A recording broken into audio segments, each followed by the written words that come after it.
What's up, everyone? Welcome to Power Play with CJ.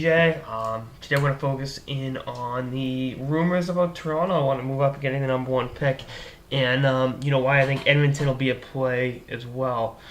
Florida got the number one pick, and Talon received a ton of offers, allegedly, legitimate offers for the pick. Obviously, by all accounts, I have Aaron Ekblad going number one. I've made that known. I know Ray Ferraro was kind of soured on him, but I think he's going to be the real deal. Having said that, I said it on my mocks 1 through 10 piece last night.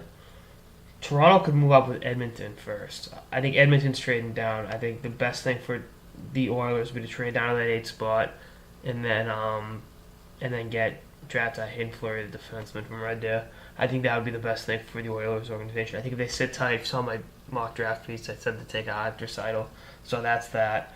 And then from the number 3 pick, I think the Leafs can move up to that number 1 pick, a little bit easier.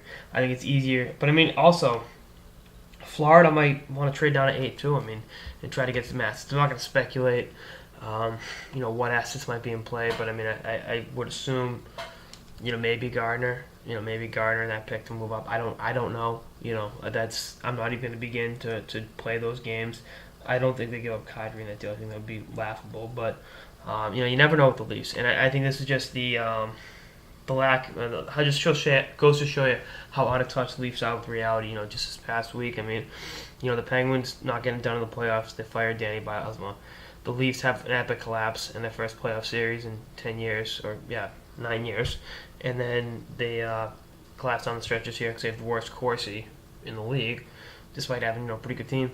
And Randy Carlyle's allowed to keep his job, and I think no one's going to take a good hard look at himself and say, what am I going to do? And I think so much of it is on what can Dave Nonis do to cut down the shots against. And I think he's living in a fantasy world if he thinks drafting an 18-year-old Aaron Ekblad is going to drastically impact their shots against for next season. I think that's ridiculous. I like Ekblad, but I don't think he's going to be Bobby Orr or Ray Bork. And especially not at 18. Not that you can never among those heights, but I think that's definitely something to keep an eye on with the Leafs. But realistically, and I think because I'll be there in Philly when all this is going down. I booked my flight and my hotel yesterday. Just figured how I'm getting in. So hopefully that media pass works out, which it won't. Being honest. Realistically, I think it'll be Toronto trading up with that number 1 pick with Florida. Florida taking Edmonton's 3rd pick and the Oilers picking 8th. I think there's going to be some moving around. Maybe Calgary or Vancouver, one of those teams gets involved. But right now, I think that's going to be the way they do things. And someone asked me if I thought Carolina would trade up as Ron Francis' first move is running the Canes. No, that's not happening. I don't see that happening.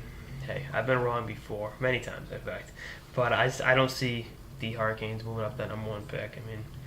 They've got some internal. I'm trying to think the best way to say this. Financial difficulties. Yeah, I should have just said that. And I think that drastically hurts them. With in terms of going out and getting free agents. So if they want to move up and get another kid to improve the team, yeah, but why give up assets? That's my 2 cents. But anyway, that's okay. This episode of the Power Play with CJ on the moves that could be happening with the top 10 picks in the NHL draft involving Toronto going up the number 1 pick. Stay tuned for episodes throughout the playoffs and beyond. Later, guys.